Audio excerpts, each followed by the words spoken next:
Bonjour, c'est Gilles sur boursicoté.com. Voici l'analyse technique Forex et matières premières pour cette journée du mardi 24 mars 2015.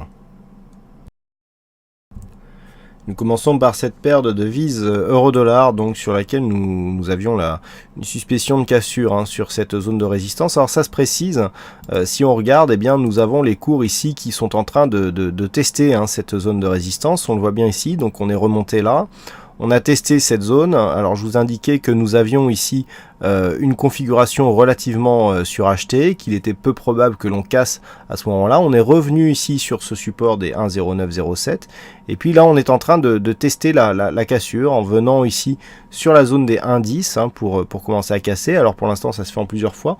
On peut casser ici sur une phase latérale, ce qui permettrait de s'extirper de cette zone baissière, puisque je rappelle ici que cette résistance correspond à un mouvement, un court moyen terme qui fait court actuellement. Et le fait donc d'avoir une rupture de cette zone, eh bien, pourrait valider une cassure de la tendance et donc un éventuel retournement. Alors hier nous avions tracé des Fibonacci qui ont disparu sur ce graphe, donc nous allons les remettre. Voilà, donc nous avons, si on prend ici par rapport au plus haut et pour venir sur les plus bas, nous validons ici une rupture des retracements des 23,6% de Fibonacci. Donc là, on a clairement quelque chose qui est en train de se passer. On teste, j'avais attiré votre attention là-dessus, on teste cette zone sur laquelle nous avons la résistance ici, on voit le Fibo qui passe là, et là vous voyez juste à l'endroit où ça se croise, eh bien hop, on vient tester une petite attaque. Alors on n'arrive pas à s'affranchir ici de cette zone des 1,10, mais les cours montent ici, on revient, et il semblerait que voilà, on reste au-dessus de cette zone ici, des 1,09. Donc pour l'instant, il semblerait que l'on s'achemine ici vers une rupture qui se ferait à l'horizontale. Mais la rupture serait efficace et serait valide si on casse avec force cette zone ici de retracement à 23,6% de Fibonacci. Alors si les cours donc cassent cette zone, l'objectif immédiat sera ici cette zone des 1,1266 pour le retracement des 38,2. Et donc nous avons une zone horizontale qui est clairement identifiée ici à 1,1280 sur lequel les cours donc pourraient retourner sur cette sortie. Alors attention, même si on casse ici la zone de résistance, je vous rappelle que la résistance oblique baissière d'une tendance baissière définit la dynamique. Pour avoir un signal de retournement, il va falloir retracer plus de 61,8% de la globalité de la tendance. Ce qui nous ramène ici à un signal de retournement possible à 1,1760, 1,1760-70. Tant que l'on est ici, par exemple, si on revient chercher le retracement des 38,2, qui correspond ici, vous voyez, on voit bien ici, c'était une zone de support qui s'est transformée en résistance avant ici la phase d'accélération. Même si on venait ici, si on revenait ici chercher cette zone, si cette zone est validée comme zone de résistance, on est toujours potentiellement dans une tendance dynamique relativement forte, avec un rebond sur le 38,2. Rien ne nous empêchera ensuite de poursuivre sur le mouvement baissier. Donc attention, on sort ici de la dynamique, mais c'est pas pour ça qu'on sort d'une tendance baissière. Du point de vue de la configuration, donc, comme je vous l'ai indiqué, sur le premier impact, on était relativement suracheté. Le fait d'évoluer ici à l'horizontale fait redescendre les indicateurs et rend maintenant plus probable une poursuite du mouvement haussier en vue de valider ici cette cassure. Donc c'est à surveiller cette configuration.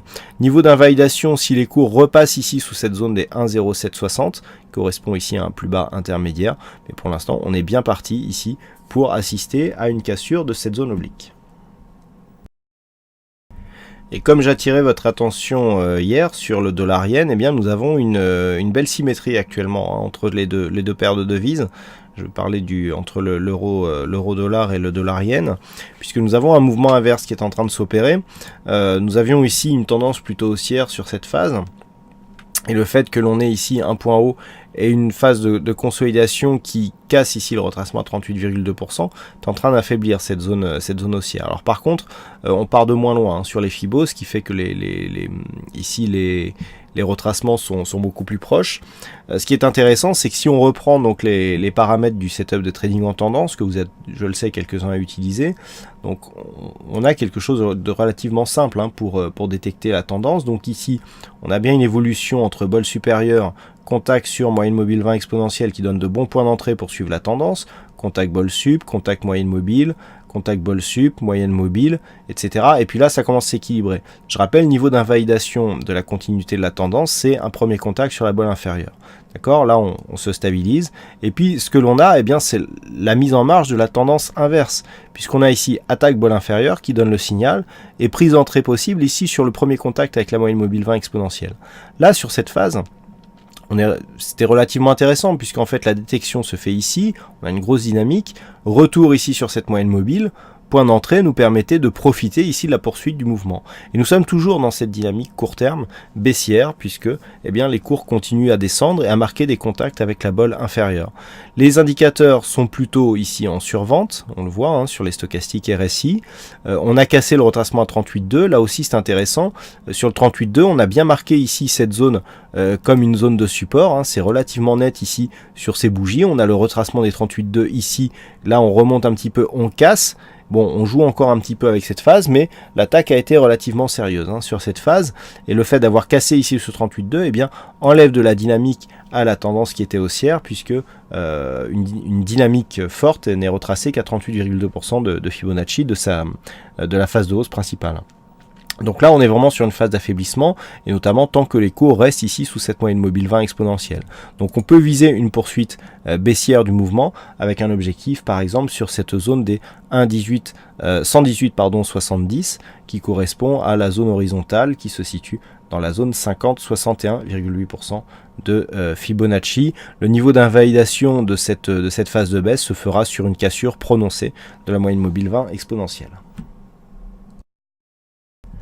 Et enfin sur l'or, nous avons ici une cassure qui est en train de se confirmer. Donc hier, j'ai attiré votre attention sur le fait que nous avions déjà eu une cassure de cette résistance oblique baissière et que les cours testaient ici cette zone horizontale majeure des 1187 $ l'once. Donc on a eu une cassure hier soir qui s'est validée dans la nuit. Alors si on s'approche un petit peu de cette configuration, on peut voir ici donc la rupture de la résistance. Ici on évolue donc dans une zone relativement neutre, et puis on vient ici valider la cassure, donc on casse cette zone majeure, on la retrouve comme zone de support et on se stabilise. Donc là on est vraiment dans une poursuite de mouvement. Je vous indiquais hier que le fait que l'on ait cassé ici ce retracement des 23,6% de Fibonacci, que cette zone soit support, nous donnait un objectif ici sur ce retracement à 38,2%. Le retracement à 38,2% se situe ici à 1205 $ l'once, et donc c'est l'objectif qui est valide désormais pour ce mouvement, puisque nous sommes affranchis ici de cette zone des 1187 $ l'once, qui était une zone majeure, qui était la seule qui pouvait faire obstacle pour atteindre ici l'objectif de retracement à 38,2% de Fibonacci. Donc là nous sommes dans un mouvement haussier. Ce qui est intéressant, c'est que la cassure ici de cette zone majeure s'est fait dans un contexte suracheté. C'est assez notable, ça prouve que nous avons ici une bonne dynamique qui est apte à nous porter ici jusque cette zone des retracements à 38,2%. Le niveau d'invalidation de cette stratégie se ferait sur une rupture. Alors on a deux zones, 1187 ici et ce petit point bas significatif, donc petit point bas donc, qui se situe sur cette bougie à 1179,46 $ l'once. Voilà donc ce que nous pouvons dire sur cette analyse technique Forex matières premières. Je vous souhaite à toutes et à tous une bonne soirée, bonne chance dans vos prochains trades et on se retrouve donc dès demain pour d'autres analyses techniques sur le site boursicoté.com. Bonne soirée à tous.